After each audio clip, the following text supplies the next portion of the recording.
Viewers like you make this program possible. Support your local PBS station. Imagine a world with buildings that can ride out earthquakes, bacteria that make gasoline, tiny devices that repair individual cells, even DNA, gossamer threads strong enough to hold up a bridge or an elevator to the stars. These visions of the future are based in the discoveries of today as a new science of materials emerges from the elemental building blocks of the universe, promising a future in which we can create virtually anything we want, atom by atom.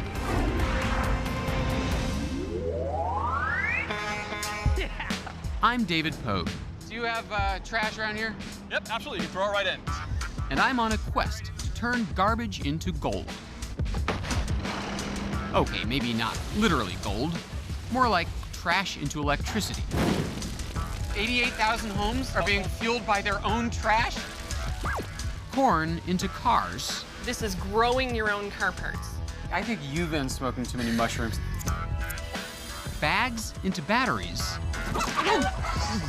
Chicken feathers in your gas tank. No, come back. Yeah, I got you. I'm not gonna hurt you. Stay calm. It's science. Uh-oh. Materials scientists are taking tips from Mother Nature. Everybody clear the building! It's gonna blow! To turn worthless waste into stuff we can use, stuff that disappears when we're done with it. And everybody's getting in on the act. I think this is the car of the future. This is how we'll all be getting around. Electric. This is the car of the future? We're on the road to a zero-waste world, all part of making stuff cleaner. Right now on Nova.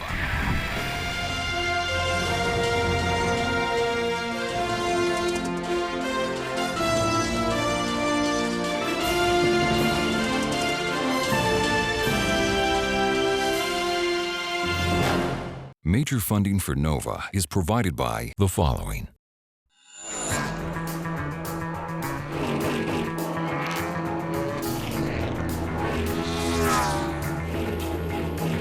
I've got to confess, watching these powerful machines do their thing is a guilty pleasure. I love the aluminum foil heat protector he puts on the windshield. Do you think he's got fuzzy dice too? The engines in some of these cars put out 450 horsepower and can easily hit 200 miles an hour. Apparently it's got great pickup, with the least storage in its class. I'm David Pogue. I write about technology for the New York Times. Usually I stick to gadgets like laptops and cameras, but these meet my most fundamental journalistic criteria. I want one.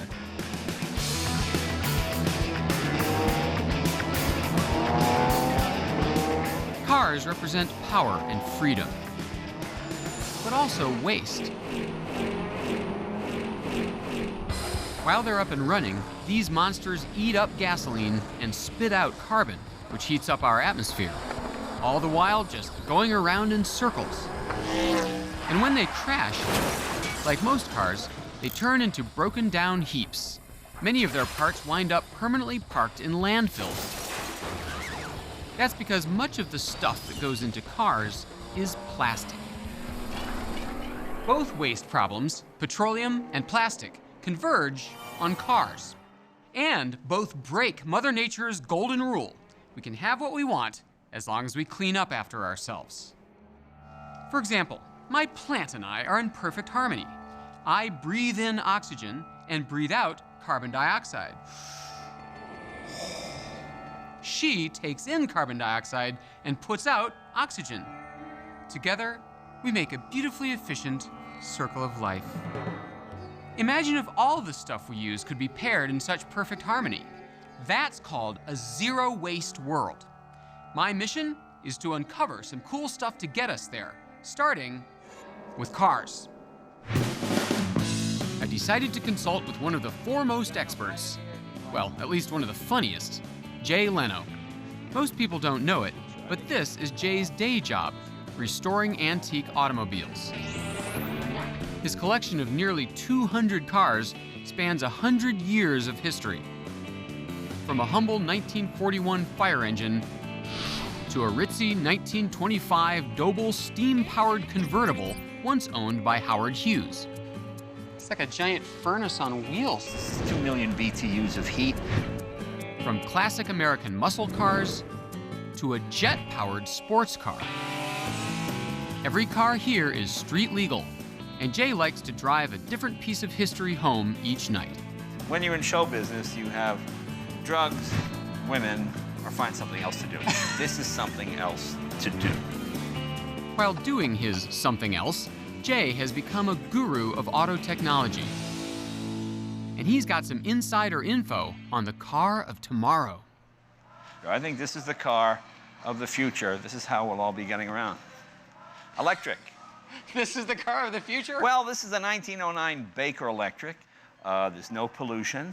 This was high tech back in the day. Talk about back to the future. The 1909 Baker runs on energy stored in batteries. Wow. There you are. You have 6 batteries in front. As with today's electric cars, you charge the batteries by plugging the car in. I want to stop at exactly 10 bucks. In those days, electric cars were commonplace. There were charging stations all over New York City. This is one of the original charging stations. Sort of like Frankenstein, you'd throw these levers, electricity would surge through. And Would you have to laugh like that? You had to laugh. You had to do that every time. See, that's one other reason that died. People just hated doing that every single time. That got to be very annoying. Everybody's a comedian. Do you want to go for a ride and see what it's like? Yeah, this runs. You don't take it on. Of course it runs. You seem so stunned by... I like this. You got the user's manual on the seat. That's a good sign. Oh, yeah. But I show you how sort of maintenance-free these are. All you do is turn the key, and you are That's the wheel? ready to go. Oh, my God. No way. Oh, my God. It's a great ride, really quiet, because there's no roaring engine, just the hum of an electric motor. So in this car, I see a meter down there. That's your fuel gauge, so to speak? Volts and amperage, yeah. What's your top speed in the Baker? 22? About 22. Just right for LA traffic jams. Don't forget, though, when this car was built, the speed limit was 12. I mean, that's what it was. There was no paved roads. I mean, you have cobblestones. So... A fully charged battery is good for 60 to 100 miles. More than enough for an excursion around early 1900s Manhattan. Nobody really went much out of Manhattan. Only rich people had these. And taxi cabs. They would run for 3 or 4 hours, go back to the charging station, take another car while that was being charged. So it worked out quite well. Well, at least until you wanted to drive anywhere outside of New York. Because for providing power on the go, batteries just can't beat gasoline. Gasoline is almost the perfect fuel. A gallon of gas gives you so much power. You know that you need this much battery to get the power of this much gasoline. If the electric cars of the 21st century are to avoid the fate of the 1909 Baker Electric, they'll need a better battery. This seems to be the future, but, you know, electricity is like sex. People have no compulsion about lying about it. You know? I mean, every electric vehicle I get, oh, this will go 100 miles. Well, 48 miles later, I'm stuck by the side of the road. But it's no lie that more juice and a longer-lasting charge are essential in a battery. In all batteries, electricity is created by a chemical reaction. There are 2 metals, called electrodes, that want to exchange electrons. But between them is a 3rd material, called an electrolyte, that keeps the electron transfer in check. But if we give those electrons an easier path from one electrode to the other, like through a circuit, say the bulb in your flashlight or the electronics in your phone, the flow begins, creating an electric current. In a car battery, the electrodes are made of lead and lead dioxide, and the electrolyte is sulfuric acid. That's enough juice to spark ignition and to power forklifts and golf carts, but not the engine of a car. They just don't hold or put out enough power. Electricity is like an animal. You put it in a jar, it either escapes or it dies. You take a battery that's fully charged, you put it on the shelf, you come back in 3 weeks, The electricity went away. Where'd it go? But now, scientists are mixing up materials to get more bang out of batteries. Like 0 to 60 in less than a second.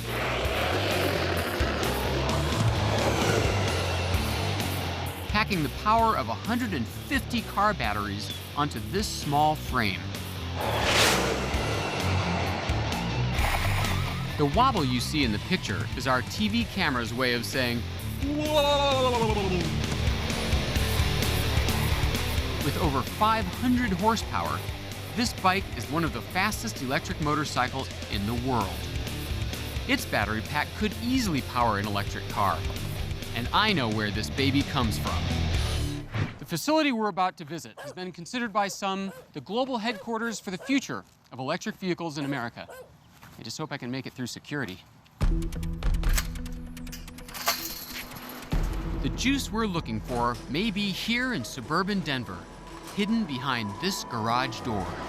Oh, here it is. Looks like you guys are into bikes or something. Yeah, we like electric ones, that's for sure. Bill Dubé and Eva Hawkinson are the CEOs, VPs of R&D, actually everything from A to Z, at an electric motorcycle company called Upcycling. Not the normal motorcycle. No. I know that my hog looks very different. Does it? Yeah. Bill has agreed to share the top secret technology responsible for Upcycling's world speed record. It's just a giant cordless drill with wheels. You're a colorful man, Bill. It is. A It's giant that cordless simple. drill, okay. It's that simple. It has a battery, which we can take out of here, right? It has a motor, Okay. and it has a throttle, right? Okay? This has the battery down here, Okay. right? It has the motors right here, and it has a throttle. Okay, but what makes the Upcycling faster than an electric drill is the battery. More than 1,000 of them live underneath this panel. Bill and Eva make them fit underneath by welding individual cells together. They get the batteries from a company called A123 Systems.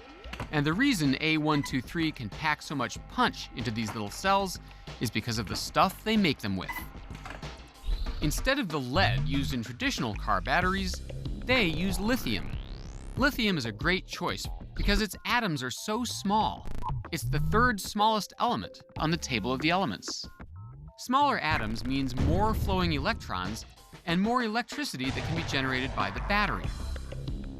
But what makes these A123 batteries even better is the internal structure of the electrodes. There are so many nanoscaled nooks and crannies, they provide more pathways for electrons to move through the battery and into the wires. That means more power, faster charging, and a longer lifespan.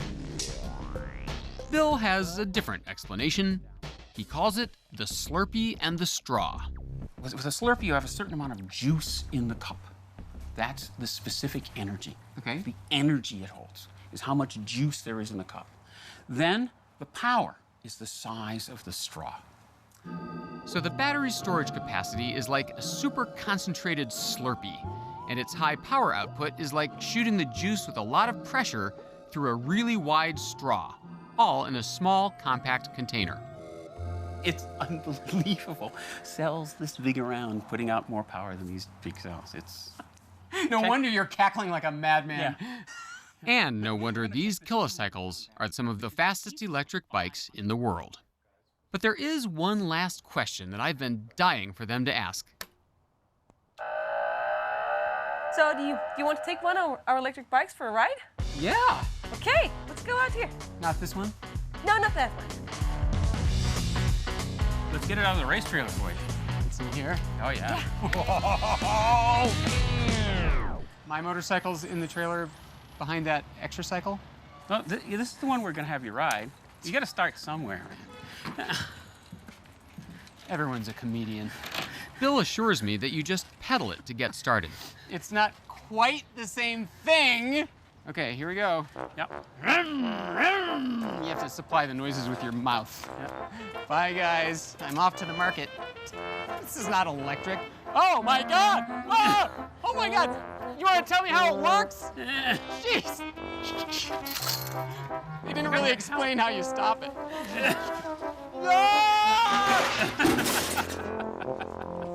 Clearly, I'm not ready for the big bikes.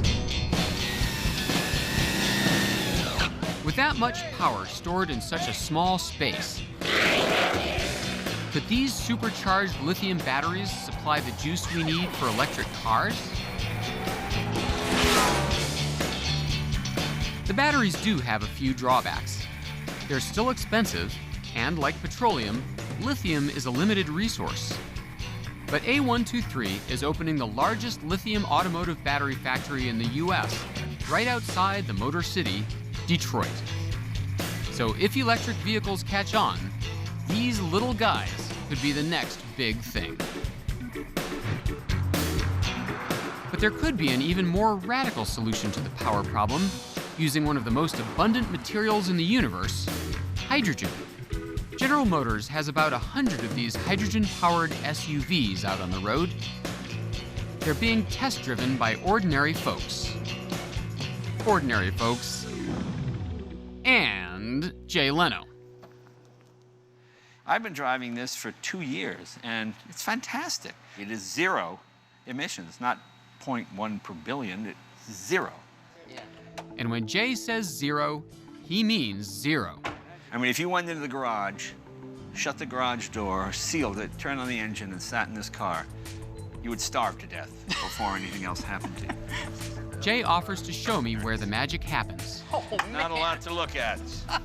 Not going in here with your screwdriver. No, but as you can see, there's a lot of technology here, and it's American technology, which I like. The technology he's talking about is called a fuel cell. Like a battery, a fuel cell creates electricity through a chemical reaction. The fuel in this case is hydrogen, which the fuel cell combines with oxygen from the air. The result? Electricity to run a motor. Nothing comes out the tailpipe but a little water vapor. Those are the kind of emissions we could live with. All right, come on, let's go.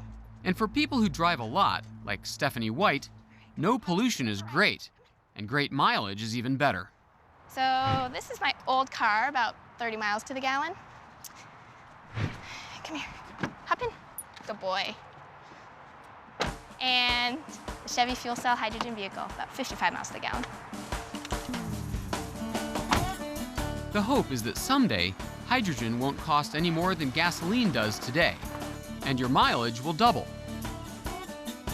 That clean, economical future is one reason why Stephanie applied to be a test consumer in General Motors' Project Driveway, a program that puts hydrogen fuel cell cars into real-world conditions. But there are a few problems.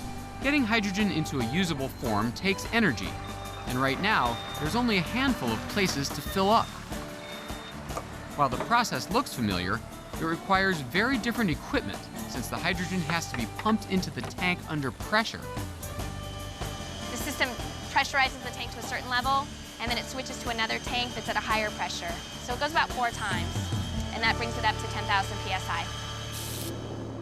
Speaking of hydrogen under pressure, remember the Hindenburg? That was the German hydrogen blimp that exploded with 97 people on board.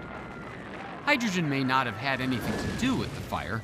It may have been the skin of the blimp that fueled the flames, but hydrogen still makes people nervous. A more realistic problem is how far the hydrogen car will go on a tank full. Right now, it's only about 250 miles, which is not as far as a tank full of gas will take you. But materials scientists may have a solution to that problem. Here it is, folks. The future of American hydrogen storage. Chickens. Or, more specifically, their feathers. You see, there's this scientist in Delaware. There we go. Little hydrogen lift here.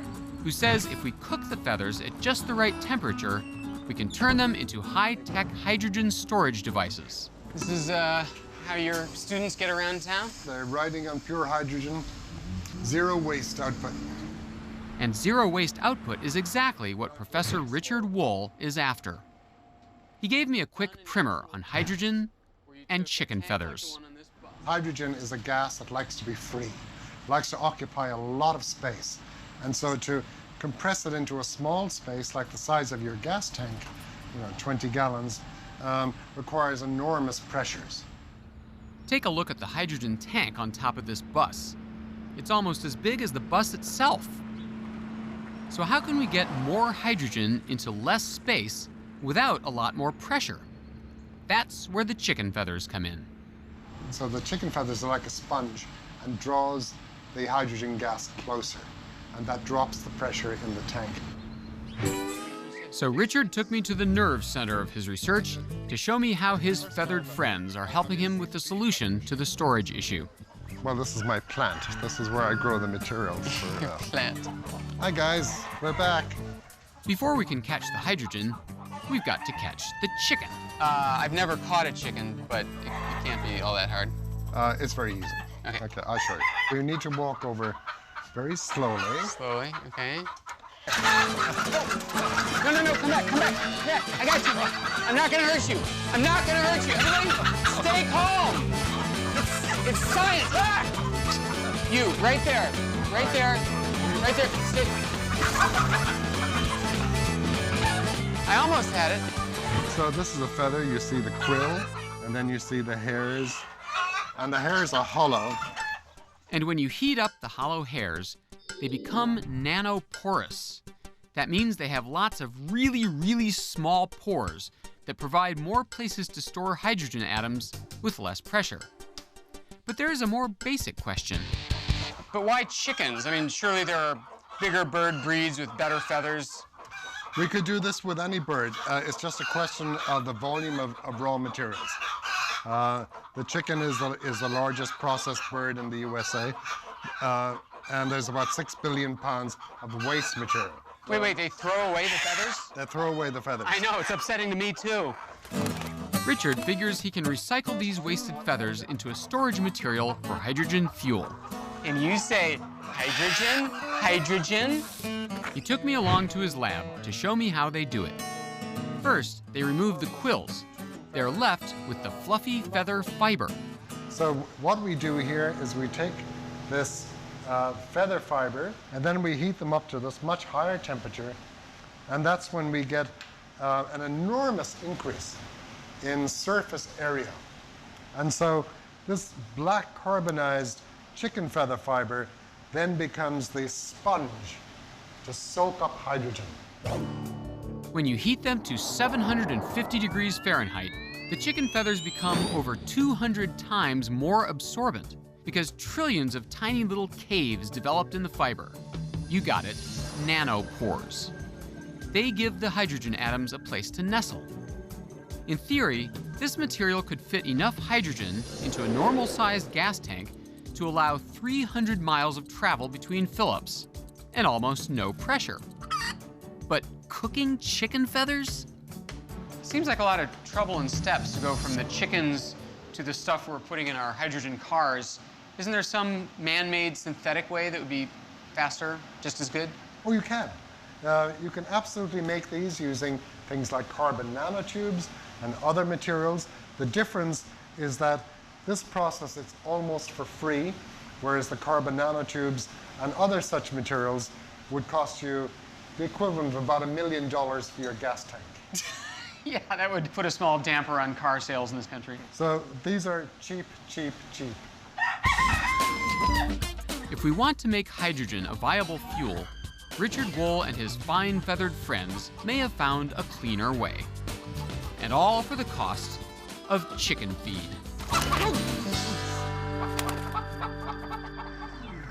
Cars with electric motors, fueled either by hydrogen or supercharged batteries, could cut the cord to gasoline. But once upon a time, gas-fueled cars were seen as a way out of another environmental hazard, horse pollution. And if you don't believe me, you can hear it straight from the freakishly knowledgeable comedian's mouth. The car was seen as the great savior of the American horse because in the early 1900s, you had thousands of tons of horse manure on the streets of New York every day. people dropping dead from dysentery and just the smell. The horse collapsed in the street. They just cut the reins and they'd walk and they'd leave a dead carcass. So consequently, you had New York City garbage men and stuff going out picking up hundreds of dead horses in New York City every day. The horse was literally worked to death. So when the car came along, oh my God, this was the, as I said, the great savior. Instead of horsemen, we get a little puff of blue smoke occasionally, and that didn't seem so bad. Yeah, until millions of gas-powered cars started spewing blue smoke filled with lead, sulfur, and other pollutants.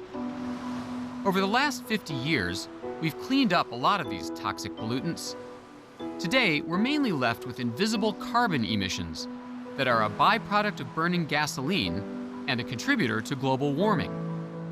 As Jay reminds me, this is not the fault of our cars and engines.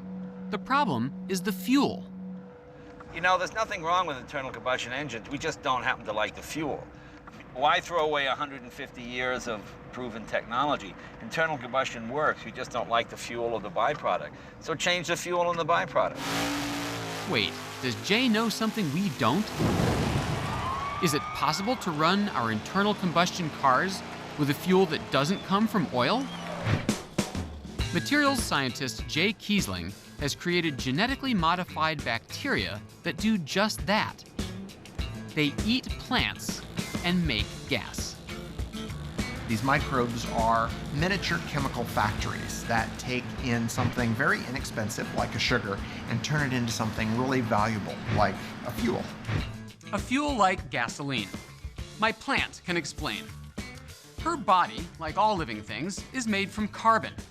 When her ancestors died millions of years ago, they took the carbon in their bodies with them safely underground. Over the years, that carbon fossilized and became oil. When we burn this fossil fuel, we rapidly release millions of years of buried carbon back into the atmosphere, contributing to global warming. But Jay's process is carbon neutral.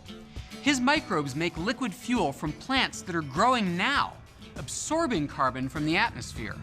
It's called biofuel, and unlike ancient fuel, burning biofuel doesn't add any new carbon to the atmosphere. It's got all the power of fossil fuel without the fossil. So if you think about the infrastructure that we have in the US, if we can make fuels that are identical to the petroleum-based fuels, then we can use all of that infrastructure for this new fuel. Existing biofuels have been criticized because they're made from food crops like corn. But Jay's microbes can eat stuff we can't, like switchgrass and wheat chaff. And the gas they make is good to go as diesel, right into our cars, trucks, trains. It doesn't have to be refined, which takes energy. Okay, biofuel, better batteries, and hydrogen. 3 cleaner alternatives to petroleum. But I'm the gadget guy, and even I don't know which one to choose. I defer to my car guru, who says the innovation that takes us there will be obvious only in hindsight and won't catch on until we're ready. I remember when I was a kid, in 1964, we went in to buy a new Ford. My dad said to the salesman, does this car have seatbelts? And the salesman, seatbelts. Hey, Louie, we got a race car driver here. You want a seatbelt? What, are you gonna crash? What are you gonna crash? Are you a bad driver? We gotta drive. You got seat. What are you going, 100 miles an hour? Just humiliated my father. You can't sell something before it's time. In time, clean technology will be like seatbelts, standard equipment. And solving the petroleum fuel problem in cars will drive us a long way down the road to a zero-waste world. Petroleum makes a powerful fuel. There's a lot of energy stored in the strong atomic bonds between hydrogen and carbon. For that reason, it's also used to produce super strong material, starting where the rubber meets the road. The stuff in our tires, we call it rubber, but it's really not. Real rubber comes from trees. This stuff is a synthetic material made with petroleum. It's one of the hardest materials to break down. That's good for driving, but bad in a zero-waste world. But my nose tells me there's something different about these babies. I understand these tires have something more than plain black rubber in them. That is correct. They actually have orange oil in them. Orange oil? Yes. Just to give them the zesty citrus aroma for the race? Now, we haven't gone that far to provide an actual natural orange oil smelling tire. But what we've done is we've replaced petroleum oil with orange oil, and so it reduces our petroleum footprint. So it's an eco-friendly racing tire. An eco-friendly tire, so less petroleum in these tires. That is correct. Regular tires use about a barrel of oil per tire. Mixing in orange oil reduces that petroleum use by 20%. And while reducing petroleum use is good, replacing it with biodegradable orange oil is better. Best is when that replacement material was getting thrown away anyway. So pretty cool, you're rescuing orange peels from the landfill and you're using them to replace petroleum in actual useful products, but that's a very high-tech use of oranges. You wanna know what a good low-tech use of oranges is? Sure. Breakfast. Oh, great, thank you. Imagine if eco-friendly ingredients could replace more eco-enemy car parts, beyond tires. It's an idea almost green enough to eat. Okay, so this is a attractive car. I can't say it looks any greener than any other car, but you're telling me there's something green about this car that last year's model didn't have. This is a 2011 Ford Fiesta, and we're just launching this vehicle. What I'm most proud of is it has the soy foam seats in it. It has sea foam? Soybean foam. So we replaced the petroleum materials with soybean oil. Give it a try. Let me know what you think. Professional cushion tester, David Pogue. All right. And in cars, the cushions are just the tip of the plastic iceberg. Yeah, it feels like a car seat. It feels comfortable. Now look around you. Do you see anything that's not plastic? Oh So my gosh. we can Plastic, contribute plastic, plastic, everywhere. plastic, yeah. About 300 pounds of plastic in an average American car. The problem with plastic as a material goes deep, like to a molecular level. Plastic is a polymer, chains of carbon, hydrogen, and oxygen atoms that are so strong it takes bacteria thousands of years to decompose them. Plastic achieves this unnatural invincibility because A, it's made from petroleum, and B, it just ain't natural. It's a man-made molecule, the first stuff in the history of the world that is totally synthetic. Materials scientist Leo Baekeland invented it in 1907. He became a very rich man. Originally called Bakelite, the name didn't last as long as the material. First, Bakelite found a foothold in industry as wire insulation, high-precision gears, and even machine guns. Eventually, it caught on with consumers as jewelry, rotary dial telephones, radios, and yes, car parts. Today, its descendants are everywhere, but that may change. Ford is already replacing 10% of that petroleum-based plastic with stuff that's much easier to digest. Food. I look at this and I don't say to myself, car seat. How does something like this get to be plastic? We take the soybeans and we press them, and you get soybean oil. So instead of using hard-to-decompose petroleum-based plastic, Ford is substituting soy and other vegetable oils to make bioplastic. 50 grams, all right? We're gonna mix it for 30 seconds. And after we're done with this, can I have a blueberry smoothie? Other than the ingredients, there's not much difference in the process. Oh my God! Everybody clear the building! It's gonna blow! The soy foam is taking over! Ford is using bioplastic not only in soft foam seats, but also for hard plastic surfaces like the dashboard. And they're making other car parts from stuff that's left over from harvesting wheat.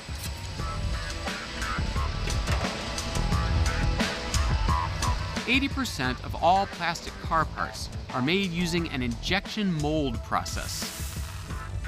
The difference here is the wheat.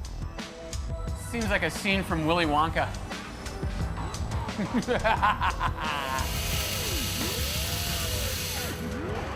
The machine takes a wheat straw plastic mixture, melts it, and pushes it into a mold. The mold cools and pops out a plastic part. So we've gone from this to this in 400 easy steps. This is just a test strip, but this bin for the Ford Flex is made of wheatgrass. It decomposes, it's carbon neutral, and it's already saving tons of petroleum a year. Even this small part on only the Flex conserves about 30,000 pounds of petroleum each and every year. And there's actually more than one way to mold car parts. They can actually be grown. This is mushroom mycelium, so the root of a mushroom plant. Wait, this stuff is made from mushrooms? Yes, so what happens, and this is really cool. Ford mixes a little mushroom mycelium together with some other plant matter, like the wheat straw, and they put the mixture into a mold shaped like a car part. They close the mold, and the mushroom mycelium grows because it's feeding on the plant matter. After about a week, it's filled the mold. They take it out, and it's in the shape of a car part. Just cover it with a little bioplastic, and it's ready to go. This is growing your own car parts. Okay, yeah, I think you've been smoking too many mushrooms. Growing cars from plants is the ultimate green auto technology. But the proof of the pudding is in the driving. Should we see what she's got? It's gonna be some bumps! Whoa! And yes, folks, the soy-based seat cushions are performing well at 40 miles an hour. On the road to cleaner stuff, reducing the use of a limited resource and replacing it with stuff that can be replenished makes a lot of sense. And it could have a surprising added benefit. And as a handy bonus, if you're ever like crashed on a desert island and there's nothing to eat, you could always go for a little soybean. I don't think so. Mixing plant-based ingredients into plastics is a tasty idea, especially to Mother Nature. She's got an appetite for decomposing organic things, like plants and animals. You know, ashes to ashes, dust to dust. But we're never going to eat our way through the world's plastic waste. We produce more than 300 million tons of plastic every year. Of this smorgasbord, only a third can be replaced with bioplastics. The rest of our plastic buffet is artificially flavored with polyethylene, polypropylene, and polystyrene. These materials are called thermoplastic, the flimsy petroleum-based stuff that's so cheap we throw it away. Milk bottles, plastic bags, cups, bottles, knives, forks, and packing peanuts.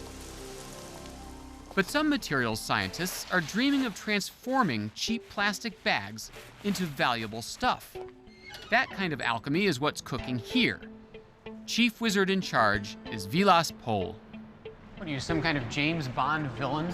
Do you want to cook your plastic? Oh, boy do I. All day I've been saying, I want to cook my plastic. So let's do that. Now, my mom always told me you don't put plastic bags in the fire because it releases poisonous chemicals. And that's true. If you just heated the plastic on the stove, carbon-based chemicals like benzene could get into the air, creating a cancer risk. But Vilas has created a thermoplastic reactor, a closed system that uses extreme heat to break down the chemical bonds and transform the resulting carbon into a valuable material. The recipe is simple. Cut many plastic bags of any color into small pieces. Okay, you're like the environmental Martha Stewart here. Put the pieces into the reactor, add a pinch of cobalt acetate. You want to try not to spill? Set the temperature to 1400 degrees Fahrenheit. Insert the reactor. Throw the switch. And cook for 3 hours. Okay, so 3 hours have elapsed, and we're gonna take a look at what you've cooked up. Okay. It looks a lot like black powder, but Vilas has another name for it: carbon nanotubes. Nanotubes are 1/50,000th the thickness of a human hair, conduct electricity 10 times more readily than many metals, and store 5 times as much energy. That led Vilas to find a really practical application for his plastic bag-formulated nanotubes: batteries. He coats very thin slices of copper with the former plastic bag material, adds lithium, and layers them with plastic spacers. My experience with this is limited to like ham, Swiss, and turkey. You'll have to forgive me. Okay. He squeezes it all into a little case, and when we test it, Okay. And so you you touch will... it, and look at that, $2.89. It's a No, deal. that is a voltage. That's the voltage. Okay. but Vilas isn't stopping here with these little power cells. He's already producing rechargeable lithium batteries for cell phones. He calls this process, transforming wasteful plastic bags into valuable batteries, upcycling. He could be ready within the next year to go into large-scale production. Not only could upcycling help solve the plastic waste problem, it could also make someone a fortune. Won't you be the guy who becomes the billionaire? Hopefully me and you. We'll talk about the investments later. But while upcycling may be a giant mind shift toward cleaner stuff, it's just one small step toward a zero-waste world. In fact, if we could eliminate all plastic and all carbon emissions from all the cars in the world, we would still be only a third of the way there. By far the biggest contributor to our energy problem comes from very close to home. In fact, it is our homes and the places we work. Every time you turn on a light, you draw electricity from the grid, a complex network that delivers electricity to homes, offices, and factories. And when the fuel that makes that electricity is coal, oil, or even natural gas, more of those planet-warming carbons pour into our atmosphere. Here in Peekskill, New York, the Wheelabrator plant burns trash instead of fossil fuel to make electricity. Hey. Hi, Dave. How you doing? How you doing? Do you have trash around here? Yep, absolutely. You can throw it right in. This is our fuel. The main purpose is to change the energy form from trash into energy. What about all the nasty emissions you get from burning garbage? Well, Wheelabrator has figured out that if you burn garbage hot enough, long enough, in a nearly closed system, then almost no carbon or pollutants are released into the atmosphere. The furnace is designed to burn around 2,000 to 2,500 degrees. That's going to ensure complete combustion, and that way there, the emissions that come out of it will be minimal to begin with. So you burn it. You're Correct. burning trash here. Absolutely, yep. But doesn't that release nasty, toxic stuff into the air? Not the specific design of our boilers prevents that. The technology is new, but the principle is as old as a 19th century locomotive. And the process is quite simple.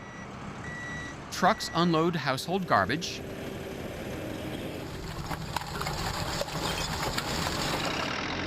Giant cranes toss it 10 tons at a time, like a giant mixed salad, ensuring that an even mixture is combusted in the 2,000-degree furnace. Take a peek inside, you can see the whole process happening right in front of your eyes. Oh my God! It's the gates of hell, fueled by pizza boxes. The heat rises, boils water in a network of thousands of tubes, and creates steam that turns a turbine that generates electricity. And this is the real payoff, right? Absolutely. This is our clean green energy going right out of the grid. Electricity that you are selling back to the electric company. Correct. The electricity is cleaner than coal-burning plants. There are already over 400 of these waste-to-energy plants in Europe and about 100 in the United States. And just this one here in Peekskill, New York, burns enough trash to fuel the electricity needs of 88,000 homes. 88,000 homes are being fueled by their own trash? Absolutely. But even if we burned all our trash, we still wouldn't generate all the electricity we need. And one of the biggest problems with our grid is that we have to keep fueling power plants even when we're not using the energy. So a lot of electricity goes to waste. But what if we could store that electricity in really big batteries? And what if we could make those giant batteries dirt cheap? And the only way I know to make something dirt cheap is to make it from dirt. And so that's the approach I'm taking in my group. Make it from dirt? Make it from dirt, from American dirt. The dirt Don Sadoway has in mind is aluminum, the most abundant metal in the Earth's crust. He's rethinking the old-fashioned aluminum smelter, the giant boiling cauldron used to extract molten metal from rocks. Aluminum smelter is just basically a large bath and 2 electrodes. The aluminum smelter is already 2/3 of the way to being a regular battery. One electrode is the molten aluminum at the bottom, sitting in an electrolyte bath of salt. As the second electrode, Sadoway adds a lighter molten metal that floats on the top and has just the right chemistry to react with the aluminum and the salt. 3 layers of cheap molten minerals forming an electric battery. Just charge it up with the unused electricity we already generate during hours of low demand, and Sadoway's battery will store that energy until it's needed. There are estimates that we could increase the effective generating capacity of this country by 15% without building one power plant. Giant batteries could also solve one of the biggest problems with sun and wind energy: what to do when the wind don't blow and the sun don't shine. A giant aluminum battery could store the sun and wind power and deliver it to the grid when we need it. But the power plant and grid model is actually an incredibly wasteful way to supply electricity. Nobody wants a giant power plant or smelter in the backyard, so they have to be located far away. And by the time the power travels over wires to the cool gadgets in our homes, nearly half of it is wasted. And 1/3 of the people on the planet don't even have access to electricity because they're nowhere near a grid. So, imagine if all the people of the world could get clean electrical power without a grid. That's what one scientist, K.R. Sridhar, is trying to achieve. He calls his invention a battery with a twist, but officially, it's called a Bloom box. It works on the same principle as a battery, but it's made with different stuff. So this is the electrolyte. This is the quote-unquote acid in your battery. Yeah, I'd much rather have this sitting near my children. I'd rather have this. I can't do this with lead acid. You sulfuric can, acid. you would just be dead. Right, Yeah. exactly. As in a battery, the electricity is created by a chemical reaction. But as in a fuel cell, that reaction is created by 2 gases flowing in from the outside. In this case, natural gas and oxygen on opposite sides of the card. The reaction pulls electrons from the oxygen atoms, which generates an electric current. And how much electricity can this puny little playing card generate? Today it produces 25 watts, enough for a big bright light in your house. This one thing? This one thing. Well. Bloom Energy piles these small fuel cells into stacks, which will have a big effect. Just 2 stacks are enough to power an average American house. They'd fill a box about the size of a window air conditioner. Bloom boxes the size of a parking space are already producing enough electricity to power offices and factories of some big Fortune 50 companies like FedEx, eBay, and Google. It is generating enough juice for about a 20,000 square foot office building. That's like a whole office building. Whole office Or building. a small factory, right? Or a small supermarket. Small supermarket. Or 4 Starbucks. 4 Starbucks. Or one of my house. I'm kind of a gadget freak. Electricity from the Bloom box costs 40% less than power from fossil-fueled power plants, with only 1/3 the pollution. For now, the Bloom box still has to be hooked up to a natural gas line. But KR has plans to tap into a source of unlimited power that comes with no strings attached: the sun. And chief materials scientist Mother Nature has already invented a way to harness that power: my plant. She converts sunlight into energy, which she stores as sugar in her cells. That's photosynthesis. We tap into that energy by burning or eating plants. Not you. But what if we could imitate that process by making like a leaf? That's what Nate Lewis is doing. He's got a major grant from the United States Department of Energy to convert sunlight into chemical fuel. It's what he calls artificial photosynthesis, and he claims he can do it better than my plant. We have systems already in the lab that do show that we can capture, convert, and store the sun's energy into chemical fuel more than 10 times more efficiently than the best plant on our planet. The power of the sun is no secret. More energy from the sun hits the Earth in 1 hour than all the energy consumed on our planet in an entire year. We already have solar panels that convert sunlight to electricity, but they're fragile and expensive because the silicon they're made of has to be very pure. But Nate's got a cheaper, more durable way to make solar cells, modeled on the leaves of the aspen tree. His silicon is shaped like veins of a leaf, embedded in a conductive plastic film. The shape allows electrons to flow through the veins, even if the silicon has impurities. And Nate's silicon leaves are cheap to grow and flexible enough to be rolled out like a solar blanket. All right, so this is the big moment. As I understand it, that is Nate's magic micro-wire rollable cheap solar panel material.